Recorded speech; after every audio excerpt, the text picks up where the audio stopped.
आज का हमारा टॉपिक है सूर्य की चेतना, द कॉन्शियसनेस ऑफ सन। क्या सूर्य में कोई चेतना होती है?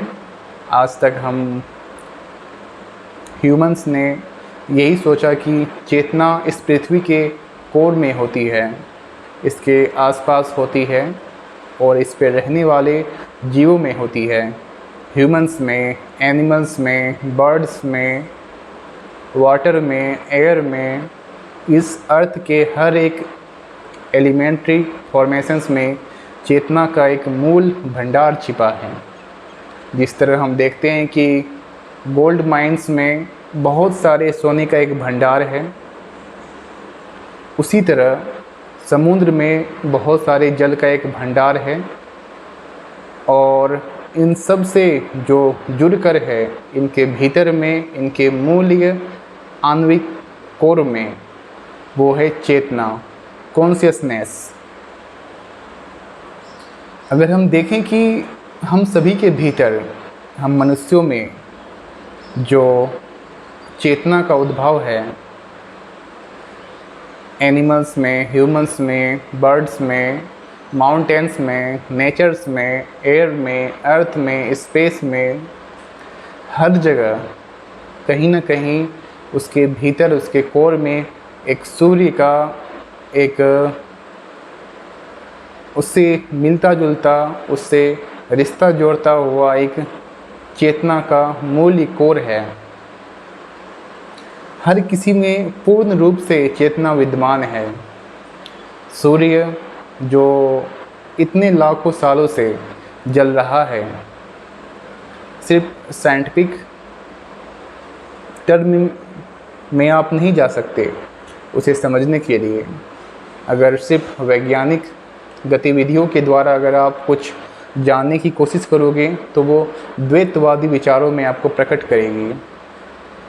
पर अगर हम ये जानने की कोशिश करते हैं कि सूर्य की महान चेतना उसके भीतर कहाँ मौजूद है और क्या उसके भीतर सच में चेतना होती है, चेतना का प्रकार है, चेतना का विकार है, तो आज हम उसे जानने की कोशिश करेंगे कि कैसे कि सूर्य में उस महान चेतना का एक प्रादुर्भाव है, एक ट्रांसमिशन है।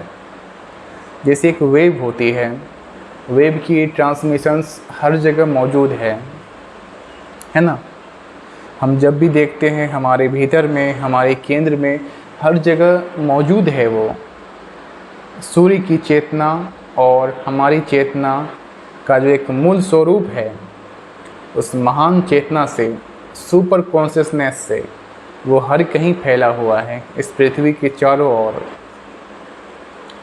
अगर हम ये जानने की कोशिश करें कि ईश्वर ने जब हर किसी चीज़ का निर्माण किया, हमारे पृथ्वी का, हमारे सोलर सिस्टम का, हमारे गैलेक्सीज का, हमारे यूनिवर्सेस का, हमारे इन्फिनिटी का,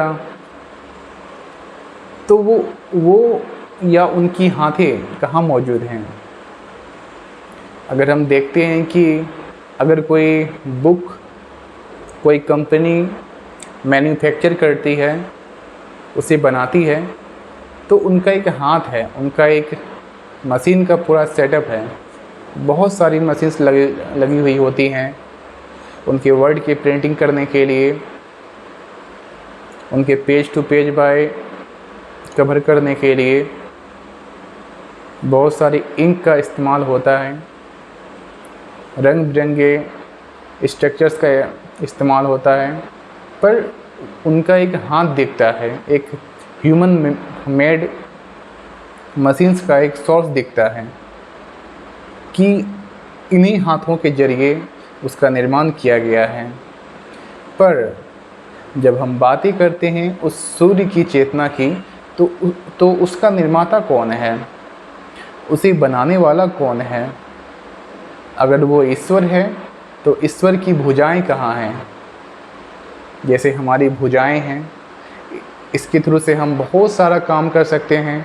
बुक्स बनाना, पेन्स बनाना, ग्लोब्स बनाना, बहुत तरह की आर्किटेक्चरल वर्क, बहुत सारी थ्योरेटिकल वर्क्स, प्रैक्टिकल वर्क्स, बहुत सारी हम काम कर सकते हैं, उन काम को अंजाम दे सकते हैं।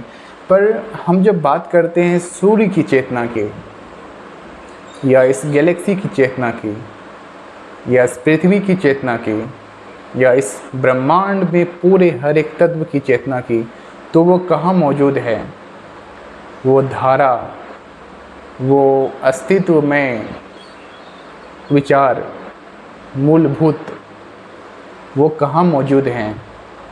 अगर हम इसे जानने की कोशिश करेंगे तो हमें थोड़ा सा ये जानना पड़ेगा कि डार्क मैटर क्या है, डार्क एनर्जी क्या है। उसका एक बहुत अच्छा लिंक है उससे।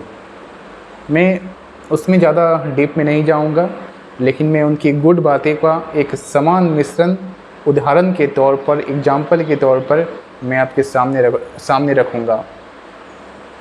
इस ब्रह्मांड में 27% डार्क मैटर है और इस ब्रह्मांड में 68% डार्क एनर्जी है, और बचे हुए 5% में बाद बाकी हम सभी आते हैं 5% में। लेकिन वो अदृश्य ऊर्जा, वो अदृश्य पदार्थ कहाँ मौजूद है? आखिर हम इंसानों ने उनका पता कैसे लगाया? उसका एक सोर्स होगा, तो हम उसे नापते हैं उसकी ग्रेविटेशनल फोर्स से या वेव से, जो हमारे पृथ्वी तक आती हैं या इसके इर्द गिर्द वो फैलती हैं। ठीक है, हम उनके थ्रू से उनका मैपिंग करते हैं, उनका मेजरमेंट करते हैं एक ख़ास तौर पर। तब हमें ये मालूम होता है कि उनकी मौजूदगी इस संसार में कहीं ना कहीं है। जैसे एक सिग्नल्स आपके मोबाइल फ़ोन्स में अलग अलग सोर्सेज से आते हैं। आपका एक ख़ास इक्विपमेंट बना हुआ है, वो इक्विपमेंट स्पेशली उस सिग्नल से जुड़ने के लिए बने हुए हैं। वो माइक्रोफोन्स, वो स्पीकर्स, वो कैमरास स्पेशली वो स्थिति को कैप्चर करने के लिए बने हुए हैं, वो साउंड को कैप्चर करने के लिए बने हुए हैं, वो फोटॉन्स की पार्टिकल्स को कैप्चर करने के लिए बने हुए हैं वो कैमरे। आपकी जो मोबाइल की बैटरी है वो स्पेशली मोबाइल के सारे सिस्टम्स को एक ऊर्जा प्रदान करने के लिए बनी हुई है। आपकी जो मोबाइल में लाइट्स होती हैं, ऊर्जा संचालन में एक बहुत अच्छी कार्यवाहक मानी जाती है, इसीलिए वो वहाँ मौजूद है। तो इन सारी चीज़ों से मेरे समझाने का, मेरे बोलने का तात्पर्य ये है कि इस संसार में जो भी कुछ मौजूद है उसकी एक ख़ास व्यवस्था है, उसकी एक ख़ास पद्धति है, सिस्टमेटिक कंसर्न्स हैं, रूल्स हैं और एक टर्म्स भी हैं। तो हम उसे कैसे समझ सकते हैं? भारतीय दर्शन के द्वारा, इंडियन फिलॉसफी के द्वारा। मैं आपको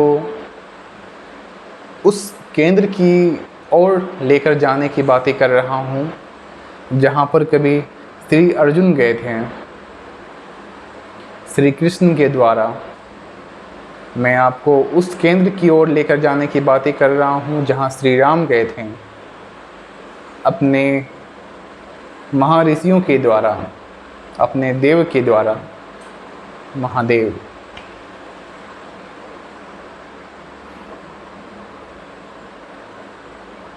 सूर्य की चेतना उसके मूल कोर में ठीक उसी तरह बंधी हुई है जैसे एक ह्यूमन की चेतना उसके ठीक उसके सेंटर में बंधी हुई है। उदाहरण के तौर पर एक मॉस्किटो, मच्छर, उसकी लाइफ बहुत कम होती है, कुछ दिन के लिए ही, लेकिन उनका एक खास जीवन काल, एक खास जीवन धारा से जुड़ा हुआ है।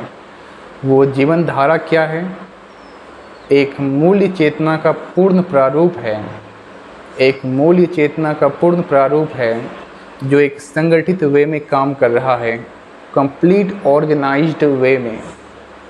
उसके भीतर एक चेतना का मूल प्रभाव है। क्या आपको पता है, अगर आप हवा में बस अपनी हाथें भी हिलाते हैं तो आप कितने सारे जीवों से अपना तादात्म्य जोड़ रहे हैं। आपको इस एयर में कुछ भी दिखाई नहीं दे रहा, पर इस एयर में भी बहुत सारे जीव हैं जो सूक्ष्म हैं, बहुत ही सूक्ष्म, पर हम उसे देख नहीं सकते। टेलीस्कोप के भी द्वारा और माइक्रोस्कोप के भी द्वारा पॉसिबल नहीं है, पर वो हैं, उनका एग्जिस्टेंस है। एक कंप्लीट वे में, एक कंप्लीट डायरेक्शन में वो मौजूद हैं। अगर हम बातें करते हैं आपके और आपके भीतर की मूल गहराई की, तो वो इस कदर से इस संसार में, इस संसार के तत्वों में मौजूद हैं अपने कंप्लीट एग्जिस्टेंस को बनाकर, कि जब जब आप उसे आत्मस्वरूप में पुकारोगे, आत्मसमर्पण में पुकारोगे, आत्मध्यात्म में उसको पुकारोगे, तो वो खुद अपनी शक्ति का पूर्ण आवाहन करके आपसे कंप्लीट कनेक्ट हो जाएंगी, आपसे वो जुड़ जाएंगी हमेशा के लिए। इस संसार में हर एक चीज़ की पूर्ण मृत्यु होती है। एक चींटी की भी, जिसके मस्तिष्क में न्यूरॉन्स मात्र 2.5 लाख होते हैं। एक ह्यूमन की भी, जिसके मस्तिष्क में 100 बिलियन न्यूरॉन्स होते हैं। पर कोई भी हाईली इंटेलिजेंस जीव, कितना भी इंटेलिजेंट क्यों ना हो, हाईली एडवांस्ड क्यों ना हो, उनकी एक ख़ास लाइफ स्पैन है और वो उसके भीतर जीते हैं और वो अपने डेथ को एक्सेप्ट कर लेते हैं और उनका ये फिजिकल बॉडी नष्ट हो जाता है। ये फिजिकल बॉडी, ये भौतिक संसार से उनका रिश्ता, एक सापेक्ष रिलेशन नष्ट हो जाता है। ये रिलेशन तो बचता क्या है अंत में? वो अंत में जो बचता है वही मूल्य चेतना है, जिसे हम स्पिरिट बोलते हैं, सॉल बोलते हैं और ना जाने क्या क्या बोलते हैं, भूत, प्रेत, आत्मा। आत्मा भी इसका एक बहुत समकक्ष उदाहरण है। हम सूर्य की बातें करते हैं, सूर्य चेतना की बातें करते हैं, ईश्वर की बातें करते हैं, पर क्या हमने कभी ये जानने की कोशिश की है कि वो हमारे समकक्ष, हमारे भीतर किस तरह के दायित्व को, किस तरह के कंट्रीब्यूशन को एक सर्कुलेशनरी फॉर्म में एग्जिस्ट करा रहे हैं? नहीं पता। तो हमें इसी को जानना है, इसके समकक्ष को जानना है, इनके पूर्ण भाव को जानना है। वो कहाँ से आए, कहाँ से जुड़े, हमारे भीतर के मौलिकताओं में। बताओ, ये तुम्हारी केंद्र की बातें हैं। इस ब्रह्मांड में सूर्य ठीक उसी ऊर्जा से संचालित है जिस ऊर्जा से एक मनुष्य इस पृथ्वी पर संचालित है। इस ब्रह्मांड में सूर्य ठीक उसी ऊर्जा से संचालित है जिस ऊर्जा से ये मनुष्य संचालित है, एक कंप्लीट फॉर्म में, एक कंप्लीट फॉर्म में। एक एंट, चींटी में जो चेतना है वही चेतना गैलेक्सी में है, आकाश गंगा में है। पर हम इसे जान कैसे सकते हैं, इसे समझ कैसे सकते हैं? हमारे भीतर कोई ऐसा जादुई तत्व तो नहीं, कोई ऐसा रिमोट तो नहीं, डिवाइस तो नहीं। हाँ है, हमारा ये शरीर का ये हिस्सा।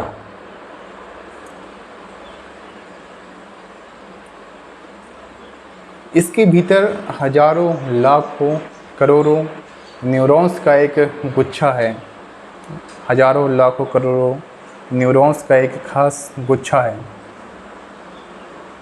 आपके भीतर जितनी भी मौलिकताएं हैं, जितने भी परावर्तन के सदुपयोगी नियम हैं, वो ये मानते हैं कि तुम्हारे भीतर जितनी भी चीज़ें मौजूद हैं वो आवश्यक रूपेण हैं, वो स्थिर हैं तुम्हारे भीतर, तुम्हारे समकक्ष में।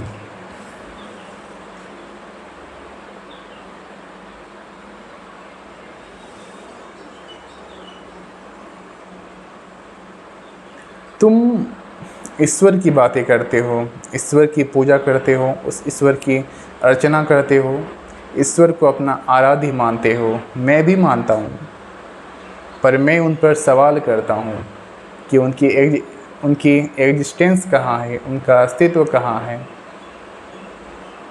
ताकि मैं उससे पूर्ण रूपेण जुड़ सकूं। जैसे एक बोर्ड में हम एक मोबाइल के अडेप्टर चार्जर को पूर्ण रूपेण जोड़ देते हैं, क्लिक क्लिक, तो वो कंप्लीटली वो उससे जुड़ जाता है।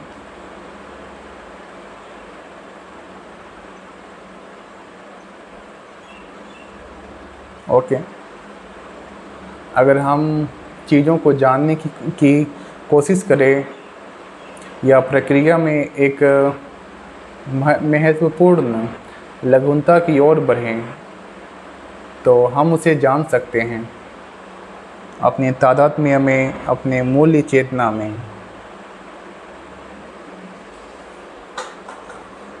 तुम्हारे भीतर जिस तरह की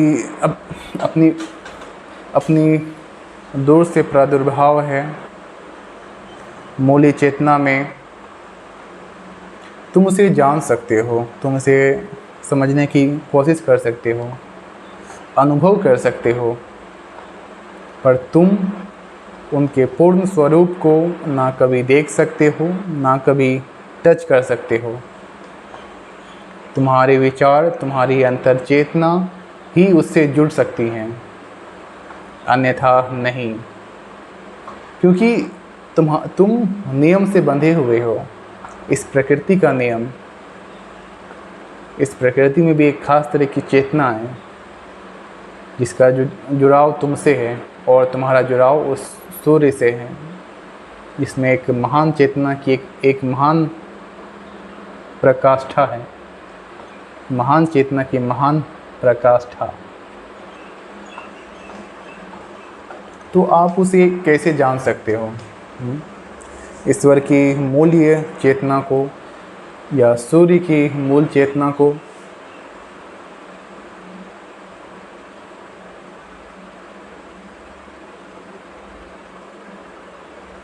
उदाहरण के तौर पर हम अगर देखें तो किसी खेत में लगा भुट्टा, मैज, मकई का दाना जिस स्वरूप से, गतिविधि से अपने आकार को चेंज करता है, इतनी सा उसका जन्म हुआ है, इतनी सा, थोड़ा सा, पर वो अपने आकार को चेंज कर लेता है एक कंप्लीट फॉर्म में। वो कैसे पॉसिबल है? क्या आपने कभी उसे जानने की कोशिश की? वो एक खास मूल्य चेतना से पूर्ण रूपेण जुड़ा हुआ है, अपनी तादात्म्य के साथ, अपने मूल्य स्वरूप के साथ।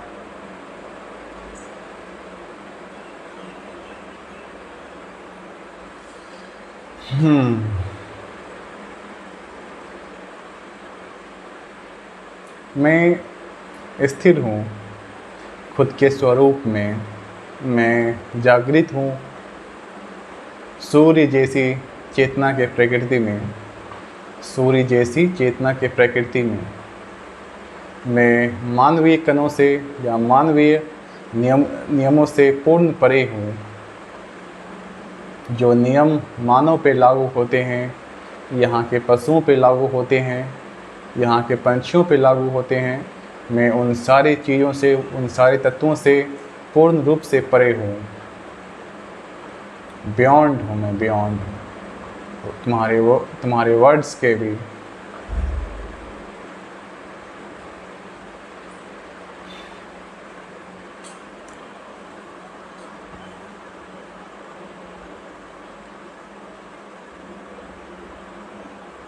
इस संसार में हर किसी का जन्म होता है एक नियमित काल में। एक नियमित काल में इस संसार में हर किसी का जन्म होता है, पर उसकी मृत्यु एक खास भुजाओं से होकर होती है, एक खास डायरेक्शन में जाकर होती है। उनका क्षय भंगुरता।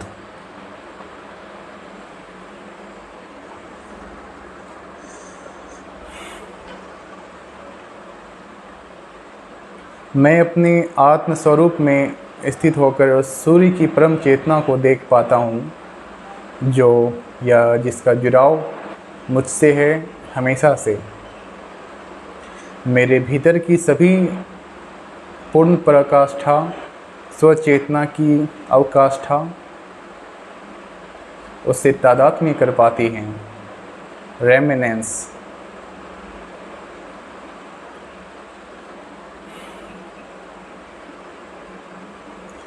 आप देखो, आप जानने की उसे कोशिश करो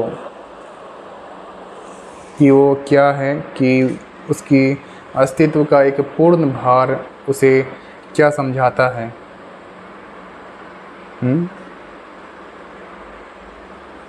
आप तभी जान पाओगे एक सम्मुख रूप में।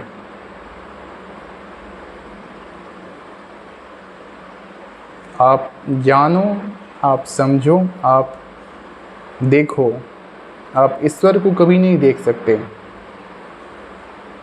जिस तरह बेलूर मठ के वो महान गुरु, महान सन्यासी श्री परमहंस काली माता को उनके चेतना में संग्रहित करके देख पाते थे। उनके चेतना से खुद की चेतना को पूर्ण रूपेण जोड़कर, क्योंकि वो एक एनर्जी थी, ऊर्जा है आज भी। समझे? तो उसे जानो, वो क्या है। वो तुमसे भी परे है, वो तुमसे भी बियॉन्ड है। उनका डायरेक्शन क्या है, वो कहाँ रहते हैं, बताओ।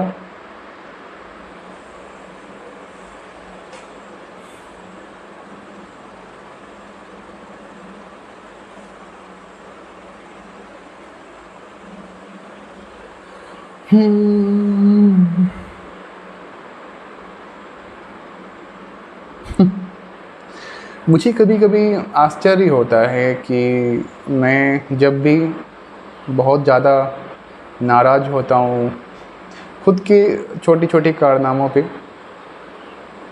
उस वक्त मैं अपनी मूल्य चेतना में इस तरह से डूबने की कोशिश करता हूँ, जैसे कि कोई छोटा काऊ यानी बछड़ा अपनी माँ से पूर्ण रूपेण जुड़ने के लिए।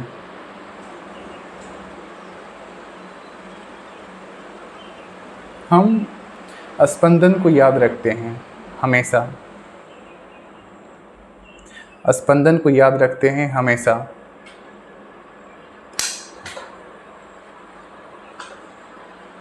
ये स्पंदन ही है जो हमें ले जाती है हर जगह पे, सारी चीज़ों में, हर जगह। वो डायरेक्शन क्या है, उस डायरेक्शन को तो ढूंढो, वो कहाँ मौजूद हैं। आप बस अगरबत्ती दिखाते हो, फूल चढ़ाते हो ईश्वर के लिए, लेकिन अगर आप पूर्ण रूपेण जानना चाहते हो उस ईश्वर को, तो खुद की अंतर चेतना से वो प्रश्न पूछो, वो सवाल पूछो जो आपको उस ईश्वर से जोड़ सके। जिसे जिसे आप महादेव कहते हो, माँ पार्वती कहते हो, श्री गणेश कहते हो, उनका मूल चैतन्य क्या है, वो कहाँ अवस्थित हैं इनके क्षेत्रों में। आप उन्हें जानो, आप उन्हें समझो। क्या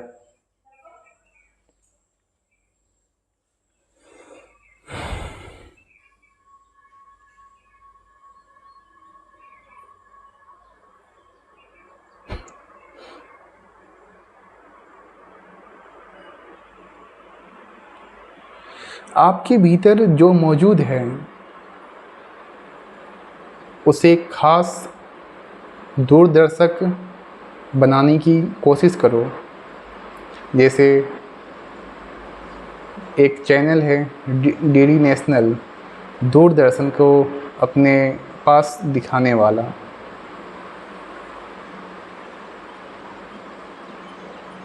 हमारे भीतर जितनी भी मौलिकताएं हैं और विचार हैं, वो सारी चीज़ें जहाँ से प्रकट हो रही हैं, आप उन्हें जानो।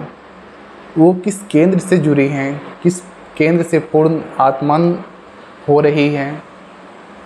ये आत्मा क्या है, सूर्य क्या है। सिर्फ अगर आप साइंटिफिक टर्म में जाओगे तो आपको बस एक द्वैतवादी विचारधारा का एक पूर्ण स्वरूप ही दिखाई देगा, डुअलिज्म का। लेकिन अगर आप इंडियन फिलॉसफी को अगर उल्टा के देखोगे, पलटा के देखोगे, तो आपको समझ में आएगा कि सूर्य की चेतना उसके भीतर कहाँ मौजूद है। वो इतने लाखों सालों से क्यों ज्वलनशील है। अगर आप उदाहरण के तौर पर देखो तो एक कागज़ का टुकड़ा, अगर मैं उसे जलाऊं तो वो नष्ट हो जाएगी कुछ सेकंड्स में। लेकिन उस सूर्य के भीतर ऐसी कौन सी तत्व है, धारा है, जिसे वो इतने सालों से ज्वलनशील साक्षरता के द्वारा जोड़ कर भी पूर्ण रूप से जला नहीं पाया, वो नष्ट ही नहीं हुआ इतने लाखों सालों से। वो कौन सी चेतना है जो उसे इंडिकेशन दे रही हैं एक डायरेक्शन में सर्कुलेट होने के लिए। उन्हें आप जानो, वो क्या है।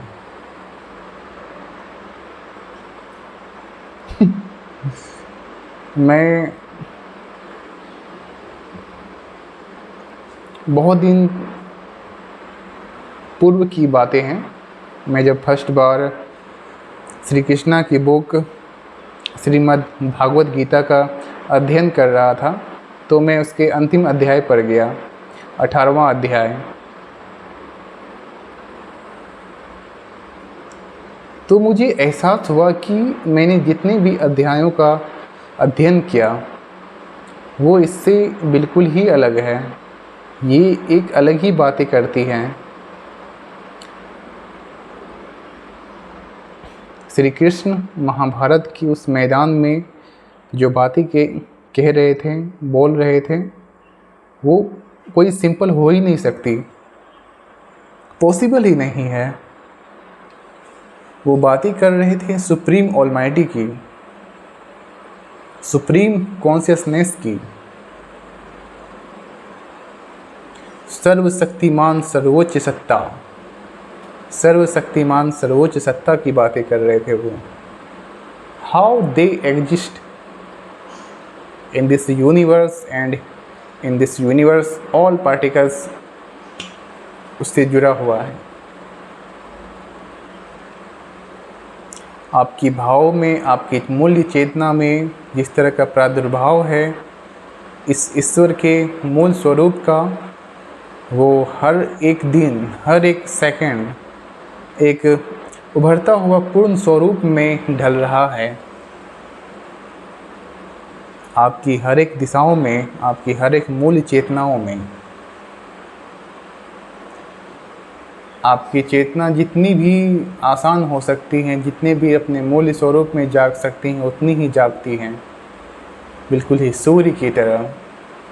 पर देखो, एक इंसान 30 साल जीता है या 100 साल जीता है, उसका एक लाइफ टाइम होता है, लाइफ स्पेन होता है। पर एक सूर्य इतने लाखों सालों से जी रहा है, उसके भीतर एक कौन सी चेतना कार्य कर रही है। इन्हें और हम विस्तार से जानेंगे आगे आने वाले डेज में। तब तक के लिए जय श्री कृष्णा, जय योगानंदा, हर हर महादेव।